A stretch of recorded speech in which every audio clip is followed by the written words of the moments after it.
అందరికీ వందనాలు. ఈరోజు బైబిల్ రీడింగ్లో నిర్గమకాండము 29వ అధ్యాయం నుండి. వారు నాకు యాజకులగునట్లు వారిని ప్రతిష్ఠించుటకు నీవు వారికి చేయవలసిన కార్యమేదనగా, ఒక కోడెదూడను, కళంకము లేని 2 పొట్టేళ్లను, పొంగని రొట్టెను, పొంగనివై నూనెతో కలిసిన భక్ష్యములను, పొంగనివై నూనె పూసిన పలచని అప్పడములను తీసుకొనుము. గోధుమ పిండితో వాటిని చేసి ఒక గంపలో వాటిని పెట్టి, ఆ గంపను, ఆ కోడెను, ఆ 2 పొట్టేళ్లను తీసుకొని రావలెను. మరియు నీవు అహరోనును అతని కుమారులను ప్రత్యక్షపు గుడారం యొక్క ద్వారము దగ్గరకు తీసుకొని వచ్చి నీళ్లతో వారికి స్నానము చేయించి, ఆ వస్త్రములను తీసుకొని చొక్కాయిని, ఏఫోదు, నిలువుటంగీని, ఏఫోదును, పతకమును అహరోనుకు ధరింపచేసి, ఏఫోదు విచిత్రమైన నడికట్టును అతనికి కట్టి, అతని తల మీద పాగాను పెట్టి, ఆ పాగా మీద పరిశుద్ధ కిరీటం ఉంచి, అభిషేక తైలమును తీసుకొని అతని తల మీద పోసి అతనిని అభిషేకింపవలెను. మరియు నీవు అతని కుమారులను సమీపింపచేసి వారికి చొక్కాయిలను తొడిగింపవలెను. అహరోనుకును అతని కుమారులకును దట్టిని కట్టి వారికి కుల్లాయిలను వేయింపవలెను. నిత్యమైన కట్టడను బట్టి యాజకత్వము వారికగును. అహరోనును అతని కుమారులను అలాగున ప్రతిష్ఠింపవలెను. మరియు నీవు ప్రత్యక్షపు గుడారము నెదుటికి ఆ కోడెను తెప్పింపవలెను. అహరోనును అతని కుమారులను కోడె తల మీద తమ చేతులనుంచగా ప్రత్యక్షపు గుడారం యొక్క ద్వారమునొద్ద యెహోవా సన్నిధిని ఆ కోడెను వధింపవలెను. ఆ కోడె రక్తములో కొంచెము తీసుకొని నీ వ్రేలితో బలిపీఠపు కొమ్ముల మీద చమిరి, ఆ రక్తశేషమంతయు బలిపీఠపు డడుగున పోయవలెను.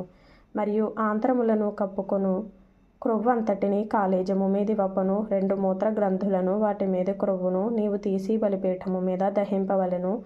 ఆ కోడి మాంసమును, దాని చర్మమును, దాని పేడను పాలెమునకు వెలుపల అగ్నితో కాల్చవలెను. అది పాప పరిహారార్థమైన బలి. నీవు ఆ పొట్టేళ్లలో ఒకదాని తీసుకొనవలెను. అహరోనును అతని కుమారులను ఆ పొట్టేలు తల మీద తమ చేతులుంచగా నీవు ఆ పొట్టేలును వధించి దాని రక్తము తీసి బలిపీఠము చుట్టూ దాని ప్రోక్షింపవలెను. అంతటా నీవు ఆ పొట్టేలును, దాని అవయవములను దేనికి అది విడదీసి, దాని ఆంత్రములను, దాని కాళ్లను కడిగి, దాని అవయవములతోనూ తలతోనూ చేర్చి బలిపీఠము మీద ఆ పొట్టేలంతయు దహింపవలెను. అది యెహోవాకు దహనబలి, యెహోవాకు ఇంపైన సువాసన గల హోమము. మరియు నీవు 2వ పొట్టేలును తీసుకొనవలెను. అహరోనును అతని కుమారులను ఆ పొట్టేలు తల మీద తమ చేతులుంచగా ఆ పొట్టేలును వధించి దాని రక్తములో కొంచెము తీసి అహరోను కుడి చెవి కొన మీదను, అతని కుమారుల కుడి చెవుల కొన మీదను, వారి కుడి చేతి బొటన వ్రేళ్ల మీదను, వారి కుడికాలి బొటన వ్రేళ్ల మీదను చమిరి బలిపీఠము మీద చుట్టూ ఆ రక్తమును ప్రోక్షింపవలెను. మరియు నీవు బలిపీఠము మీదనున్న రక్తములోను అభిషేక తైలములోను కొంచెము తీసి అహరోను మీదను, అతని వస్త్రముల మీదను, అతనితోనున్న అతని కుమారుల మీదను, అతని కుమారుల వస్త్రముల మీదను ప్రోక్షింపవలెను. అప్పుడు అతడును, అతని వస్త్రములను, అతనితోనున్న అతని కుమారులను, అతని కుమారుల వస్త్రములను ప్రతిష్ఠితములగును. మరియు అది ప్రతిష్ఠితమైన పొట్టేలు గనుక దాని క్రొవ్వును, క్రొవ్విన తోకను, ఆంత్రములను, కప్పు క్రొవ్వును, కాలేజము మీది వపను, 2 మూత్ర గ్రంథులను, వాటి మీద క్రొవ్వును, కుడి జబ్బను, ఒక గుండ్రని రొట్టెను, నూనెతో వండిన యొక్క భక్ష్యమును, యెహోవా ఎదుటనున్న పొంగని వాటిలో పలచని ఒక అప్పడమును నీవు తీసుకొని అహరోను చేతులలోను అతని కుమారుల చేతులలోను వాటినన్నిటినీ ఉంచి అల్లాడింపబడు నైవేద్యముగా యెహోవా సన్నిధిని వాటిని అల్లాడింపవలెను. తరువాత నీవు వారి చేతులలో నుండి వాటిని తీసుకొని యెహోవా సన్నిధిని ఇంపైన సువాసన కలుగునట్లు దహన బలిగా వాటిని బలిపీఠము మీద దహింపవలెను. అది యెహోవాకు హోమము. మరియు అహరోనుకు ప్రతిష్ఠితమైన పొట్టేలు నుండి బోరను తీసి అల్లాడింపబడు అర్పణముగా యెహోవా సన్నిధిని దానిని అల్లాడింపవలెను. అది నీ వంతగును. ప్రతిష్ఠితమైన ఆ పొట్టేలులో, అనగా అహరోనుదియు అతని కుమారులదియునైన దానిలో అల్లాడింపబడిన బోరను, ప్రతిష్ఠితమైన జబ్బను ప్రతిష్ఠింపవలెను. అది ప్రతిష్ఠార్పణ గనుక నిత్యమైన కట్టడ చొప్పున అది ఇశ్రాయేలీయులలో నుండి అహరోనుకును అతని కుమారులకు నగును. అది ఇశ్రాయేలీయులు అర్పించు సమాధాన బలులలో నుండి తాము చేసిన ప్రతిష్ఠార్పణ, అనగా వారు యెహోవాకు చేసిన ప్రతిష్ఠార్పణగా నుండును. మరియు అహరోను ప్రతిష్ఠిత వస్త్రములను అతని తరువాత అతని కుమారుల వగును. వారు అభిషేకము పొందుటకును ప్రతిష్ఠింపబడుటకును వాటిని ధరించుకొనవలెను. అతని కుమారులలో నెవడు అతనికి ప్రతిగా యాజకుడగునో అతడు పరిశుద్ధ స్థలములో సేవ చేయుటకు ప్రత్యక్షపు గుడారంలోనికి వెళ్ళినప్పుడు 7 దినములు వాటిని వేసుకొనవలెను. మరియు నీవు ప్రతిష్ఠితమైన పొట్టేలును తీసుకొని పరిశుద్ధ స్థలములో దాని మాంసమును వండవలెను. అహరోనును అతని కుమారులను ప్రత్యక్షపు గుడారం యొక్క ద్వారము దగ్గర ఆ పొట్టేలు మాంసమును గంపలోని రొట్టెలను తినవలెను. వారిని ప్రతిష్ఠ చేయుటకును వారిని పరిశుద్ధపరచుటకును వీటి వలన ప్రాయశ్చిత్తము చేయబడెనో వాటిని వారు తినవలెను. అవి పరిశుద్ధమైనవి గనుక అన్యుడు వాటిని తినకూడదు. ప్రతిష్ఠితమైన మాంసములోనేమి ఆ రొట్టెలలోనేమి కొంచెమైనను ఉదయం వరకు మిగిలి ఉండిన ఎడల మిగిలినది అగ్నిచేత దహింపవలెను. అది ప్రతిష్ఠితమైనది గనుక దాన్ని తినవలదు. నేను నీకు ఆజ్ఞాపించిన వాటన్నిటిని బట్టి నీ వాటిలో అహరోనుకును అతని కుమారులకును చేయవలెను. 7 దినములు వారిని ప్రతిష్ఠపరచవలెను.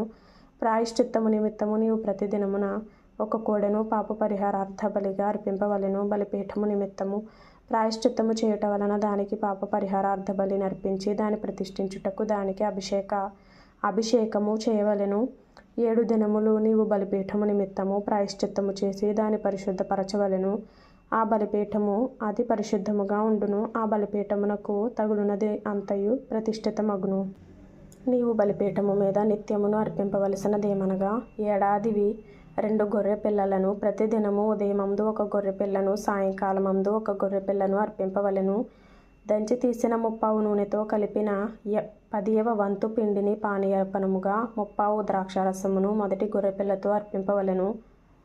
సాయంకాలమందు 2వ గొర్రెపిల్లను అర్పింపవలెను. అది యెహోవాకు ఇంపైన సువాసన గల హోమమగునట్లు ఉదయకాలమందలి అర్పణమును దాని పానీయ అర్పణమును అర్పించినట్టు దాన్ని నర్పింపవలెను. పానీయ అర్పణమును అర్పించినట్టు దీని నర్పింపవలెను. ఇది యెహోవా సన్నిధిని సాక్ష్యపు గుడారము యొక్క ద్వారమునొద్ద మీ తరతరములకు నిత్యముగా అర్పించు దహనబలి. నీతో మాట్లాడుటకు నేను అక్కడికి వచ్చి మిమ్మను కలిసికొందును. అక్కడికి వచ్చి ఇశ్రాయేలీయులను కలిసికొందును. అది నా మహిమ వలన పరిశుద్ధపరచబడును. నేను సాక్ష్యపు గుడారమును బలిపీఠమును పరిశుద్ధపరచదను. నాకు యాజకులగునట్లు అహరోనును అతని కుమారులను పరిశుద్ధపరచదను. నేను ఇశ్రాయేలీయుల మధ్య నివసించి వారికి దేవుడనై యుందును. కావున నేను వారి మధ్య నివసించినట్లు ఐగుప్తు దేశంలో నుండి వారిని వెలుపలికి రప్పించిన తమ దేవుడైన యెహోవాను నేనే అని వారు తెలుసుకొందురు. నేను వారి దేవుడనైన యెహోవాను. తరువాత నిర్గమాకాండము 30వ అధ్యాయం నుండి. మరియు ధూపము వేయుటకు నీవు ఒక వేదికను చేయవలెను. తుమ్మ కర్రతో దాన్ని చేయవలెను. దాని పొడుగు 1 మూర, దాని వెడల్పు 1 మూర. అది చచ్చౌకముగా నుండవలెను. దాని ఎత్తు 2 మూరలు. దాని కొమ్ములు దానితో ఏకాండమై ఉండవలెను. దాని పై భాగమునకును దాని 4 ప్రక్కలకును దాని కొమ్ములకును మేలిమి బంగారు రేకులు పొదిగించి దానికి చుట్టూ బంగారు జవను చేయవలెను. దాని జవకు దిగువను దానికి 2 బంగారు ఉంగరములు చేయవలెను. దాని 2 ప్రక్కల యందలి దాని 2 మూలల మీద వాటిని ఉంచవలెను. అవి దాని మోయు మోతకర్రలకు స్థలములు. ఆ మోతకర్రలను తుమ్మకర్రతో చేసి వాటికి బంగారు రేకు పొదిగింపవలెను. సాక్ష్యపు మందసమునొద్దు నుండు అడ్డతెర ఎదుట అనగా శాసనముల మీది కరుణాపీఠమునెదుట నీవు దానిని ఉంచవలెను. అక్కడ నేను నిన్ను కలిసికొందును. అహరోను ప్రతిదినము ప్రొద్దున దాని మీద పరిమళ ద్రవ్యముల ధూపము వేయవలెను. అతడు ప్రదీపములను చక్కపరచినప్పుడు దాని మీద ఆ ధూపము వేయవలెను. మరియు సాయంకాలమందు అహరోను ప్రదీపములను వెలిగించినప్పుడు దాని మీద ధూపము వేయవలెను. అది మీ తరతరములకు యెహోవా సన్నిధిని నిత్యమైన ధూపము. మీరు దాని మీద అన్యధూపమునైనను దహనబలి సంబంధమైన ద్రవ్యమునైనను నైవేద్యమునైనను అర్పింపకూడదు. పానీయమునైనను దాని మీద పోయకూడదు. మరియు అహరోను సంవత్సరమునకు ఒకసారి ప్రాయశ్చిత్తార్థమైన పాప పరిహారార్థ బలి రక్తము వలన దాని కొమ్ముల నిమిత్తము ప్రాయశ్చిత్తము చేయవలెను. మీ తరతరములకు సంవత్సరమునకు ఒకసారి అతడు దాని నిమిత్తము ప్రాయశ్చిత్తము చేయవలెను. అది యెహోవాకు అతి పరిశుద్ధమైనది. మరియు యెహోవా మోషేతో ఇట్లనెను, నీవు ఇశ్రాయేలీయులను లెక్కింపవలెను. వారు లెక్కింపబడు వేళకు ప్రతివాడు యెహోవాకు తన ప్రాణ పరిక్రయ ధనమునిచ్చుకొనవలెను. అలాగు చేసిన ఎడల నీవు వారిని లెక్కించినప్పుడు వారిలో ఏ తెగులును పుట్టదు. వారు ఇయ్యవలసినది ఏమనగా లెక్కింపబడిన వారిలో చేరు ప్రతివాడును పరిశుద్ధ స్థలము యొక్క తులమును బట్టి 1/2 తులము ఇయ్యవలెను. ఆ తులము 20 చిన్నములు. ఆ 1/2 తులము యెహోవాకు ప్రతిష్ఠార్పణ. 20 సంవత్సరములు గాని అంతకంటే ఎక్కువ వయస్సు గాని గలవారై లెక్కింపబడిన వారిలో చేరు ప్రతివాడును యెహోవాకు అర్పణనియ్యవలెను. అది మీ ప్రాణములకు పరిక్రయ ధనముగా నుండునట్లు యెహోవాకు అర్పణ ఇచ్చినప్పుడు ధనవంతుడు అరతులము కంటే ఎక్కువ ఇయ్యకూడదు, పేదవాడు తక్కువ ఇయ్యకూడదు. నీవు ఇశ్రాయేలీయుల యొద్ద నుండి ప్రాయశ్చిత్తార్థమైన వెండి తీసుకుని ప్రత్యక్షపు గుడారం యొక్క సేవ నిమిత్తము దాన్ని నియమింపవలెను. మీకు ప్రాయశ్చిత్తము కలుగునట్లు అది యెహోవా సన్నిధిని ఇశ్రాయేలీయులకు జ్ఞాపకార్థముగా నుండును. మరియు యెహోవా మోషేతో ఇట్లనెను, కడుగుకొనుటకు నీవు ఇత్తడితో దానికి ఒక గంగాళమును ఇత్తడి పీటను చేసి ప్రత్యక్షపు గుడారమునకు బలిపీఠమునకు నడుమ దానిని ఉంచి నీళ్లతో నింపవలెను. ఆ నీళ్లతో అహరోనును అతని కుమారులను తమ చేతులను కాళ్ళను కడుగుకొనవలెను. వారు ప్రత్యక్షపు గుడారంలోనికి వెళ్ళినప్పుడును సేవ చేసి యెహోవాకు హోమధూపము నర్పించుటకు బలిపీఠము వద్దకు వచ్చినప్పుడును తాము చావకయుండునట్లు నీళ్లతో కడుగుకొనవలెను. తాము చావకయుండునట్లు తమ చేతులను కాళ్ళను కడుగుకొనవలెను. అది వారికి అనగా అతనికిని అతని సంతతికిని వారి తరతరములకు నిత్యమైన కట్టడగా నుండును. మరియు యెహోవా మోషేతో ఇట్లనెను, నీవు ముఖ్యమైన సుగంధ సంభారములలో పరిశుద్ధ స్థల సంబంధమైన తులము చొప్పున అచ్చమైన గోపరసము 500 తులములను, సుగంధము గల లవంగి పట్ట సగము అనగా 250 తులముల ఎత్తును, నిమ్మగడ్డి నూనె 250 తులముల ఎత్తును, లవంగి పట్ట 500 తులములను, ఒలీవ నూనె సంభారమును 3 పళ్ళును తీసుకొని వాటిని ప్రతిష్ఠాభిషేక తైలము అనగా సుగంధ ద్రవ్యమేలకుని పని అయిన పరిమళ సంభారముగా చేయవలెను.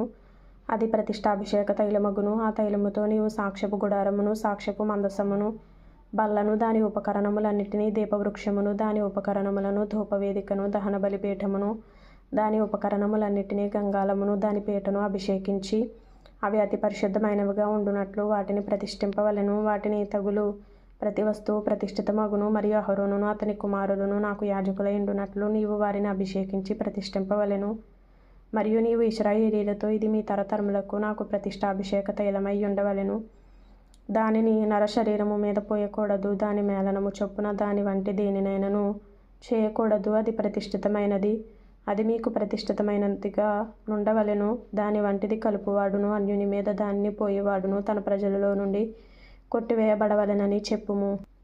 మరియు యెహోవా మోషేతో ఇట్లనెను, నీవు పరిమళ ద్రవ్యములను అనగా జటామాంసి, గోపి చందనము, గంధపు చెక్క అను ఈ పరిమళ ద్రవ్యములను, స్వచ్ఛమైన సాంబ్రాణిని సమభాగములుగా తీసుకొని వాటితో ధూపద్రవ్యమును చేయవలెను. అది సుగంధ ద్రవ్యమేలకుని పని చొప్పున కలపబడి ఉప్పుగలదియు స్వచ్ఛమైనదియు పరిశుద్ధమైనదియునైన సుగంధ ధూప సంభారము.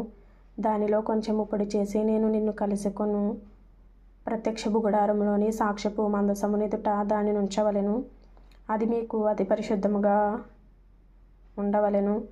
నీవు చేయవలసిన ధూప ద్రవ్యమును దాని మేళనము చొప్పున మీ నిమిత్తము మీరు చేసుకొనకూడదు. అది యెహోవాకు ప్రతిష్ఠితమైనదిగా ఎంచవలెను. దాని వాసన చూచుటకు దాని వంటిది చేయవాడు తన ప్రజలలో నుండి కొట్టివేయబడును. ఆత్మీయంగా బలపడాలి అనుకునేవారు ఫాలో చేయండి. 1 సంవత్సరం కంటే ముందుగానే బైబిల్ పూర్తి చేయాలి అనే ఆసక్తి కలిగిన వారు ఫాలో చేయండి. ఇలాంటి ఆసక్తి కలిగిన వారికి షేర్ చేయండి, లైక్ చేయండి, సబ్స్క్రైబ్ చేసుకోండి. ప్రభు మీకు తోడై ఉండునుగాక.